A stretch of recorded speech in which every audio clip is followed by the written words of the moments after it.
Brian, I just wanted to ask about the actually being scored on in the run of play. In looking at those, I mean, it seemed like some daring challenges, or were those bad mistakes? Well, Jada, number one, we all knew that this was going to happen at some point, that a team was going to score from the run of play. That was going to happen. You can call it an individual mistake. You can call it good play by Vancouver, depending on what side of the fence you're on. I'm going to try and be positive here. Look, Sissoko did a really good job under tough circumstances. They played the ball in behind him. Steph Cleveland, has done a great job. His save at the end of the first half was an unbelievable save to keep that scoreless streak going a little bit longer, Jada. But I'm sure if those guys, and I know Tommy's going to work with Steph and Jimmy will work with AB, we'll just learn and keep moving forward because, we understood that a goal from the run of play was going to happen. Jeremiah, go ahead. Yeah, Brian, I'm sure you could look at the start of the season pretty easily at the 7-0-4 record. Do you look more at that, or are you looking at these, drop points in 3 of the last 4 at home? Yeah, I'm a hate to lose guy, Jeremiah. We as a coaching staff certainly are looking inward first to see what we did, what we perhaps didn't do to prepare the team, in those moments. I thought our preparation for this game certainly came fast and furious after the Wednesday game. Did we do all the recovery? Did we message them right? Did we show them the film?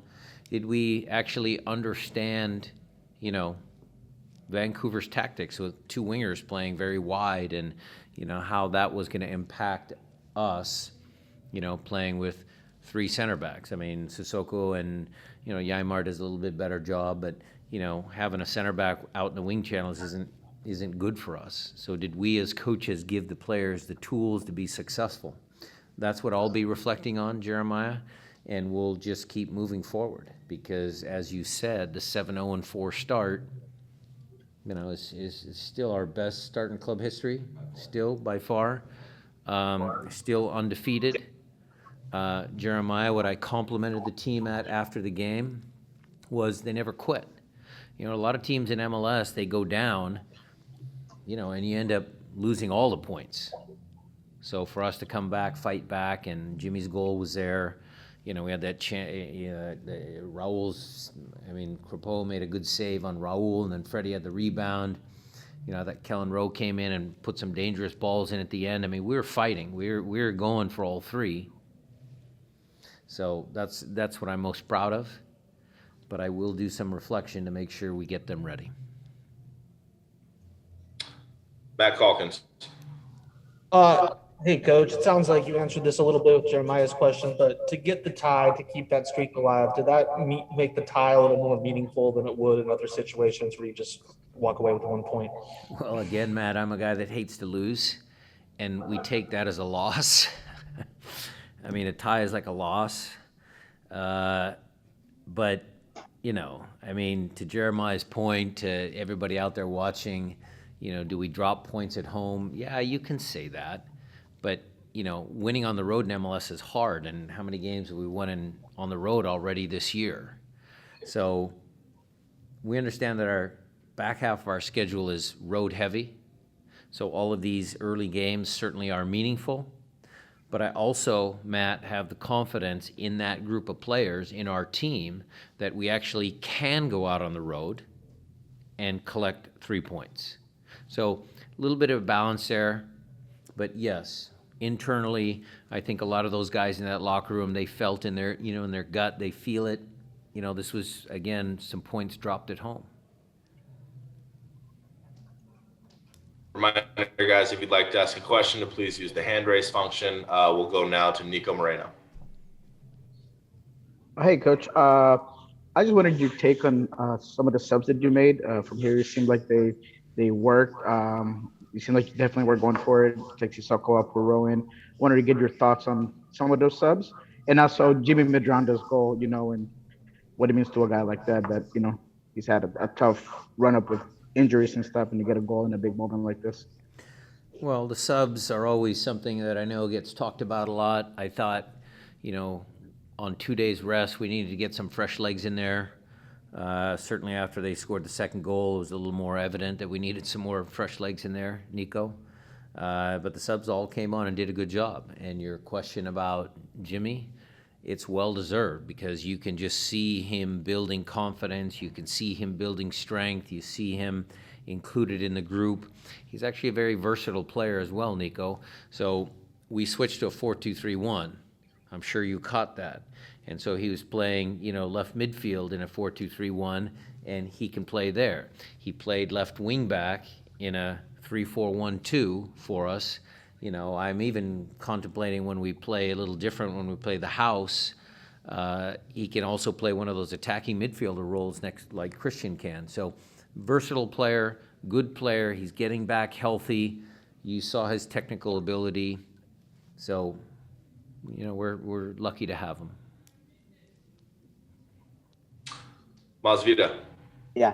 Hey, Brian, I know you talked a little bit about this, but how much of the messaging of growth do you take from this game? I mean, Josh Atencio came on and he was asked a question about the crowd. He said, hey, this is the biggest crowd that I've ever played against. I don't know any better.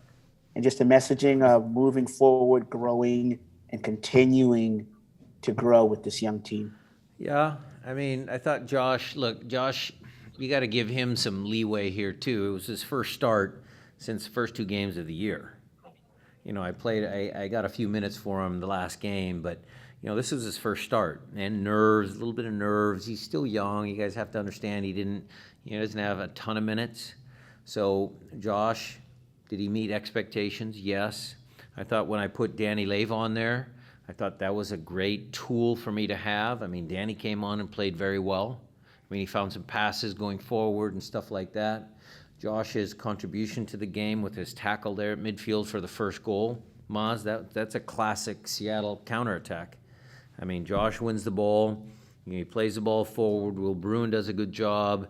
We wait for Brad. Raul. That was a really well-constructed goal based on Josh's, defending.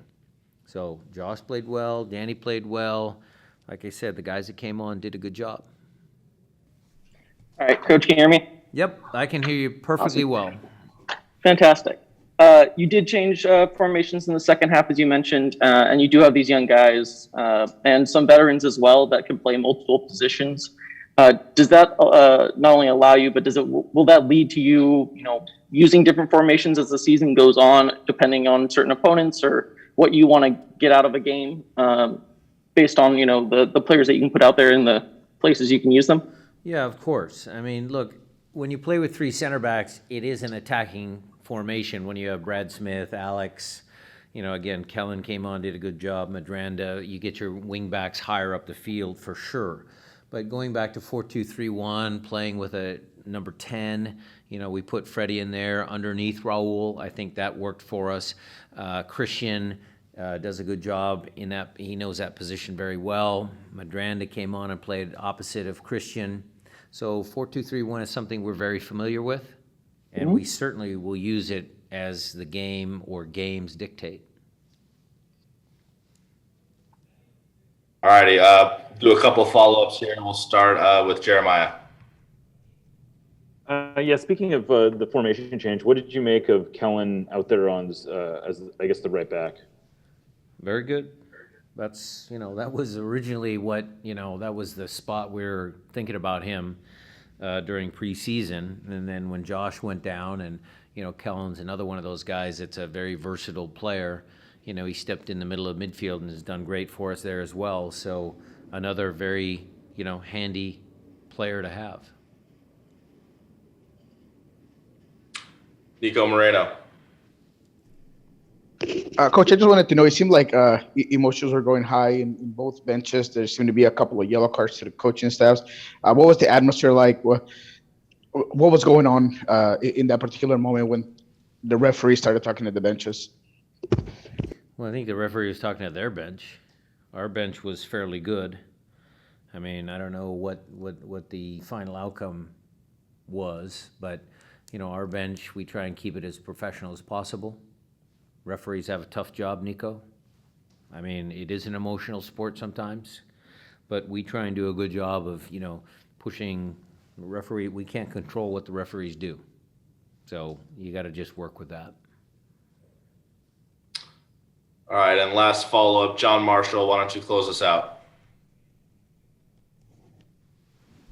When you have an opponent like Vancouver, who today defensively really brought as many guys into the center of the field in the box to gun things up like that as much as they could, does that, when playing three at the back, does that draw one of those center backs into the attack more often and leave you more vulnerable that way? Or does it make it more difficult just because you don't have as many attacking players further up the field at that point? Well, I'll give you the tactical answer. I don't have a whiteboard or anything to really explain it to you guys, but the objective, our starting point for all of our possession when you're playing against 4-4-2 is the three center backs against their two strikers. And the objective is always to draw the two strikers on one side of the field, play it to the opposite center back, and then he pushes the ball up the field to pin their winger. And then the center back, as he's driving at the winger, does he step to press? Does that open up passing lanes? I think on the right-hand side, you saw that very well. Alex in there, Christian plays in that pocket very well, and we're able to get behind. As far as playing with three center backs and, getting in behind, at halftime, the adjustment we made was, getting the ball in behind so Brad Smith could open up his legs. And, it was actually at that halftime break, we had a little conversation, and that's how we scored the first goal. And Brad actually had another movement in behind in the first half where, we were dangerous. So you're always trying to get behind teams if they play come back compact, and, usually it's out through the wing channels.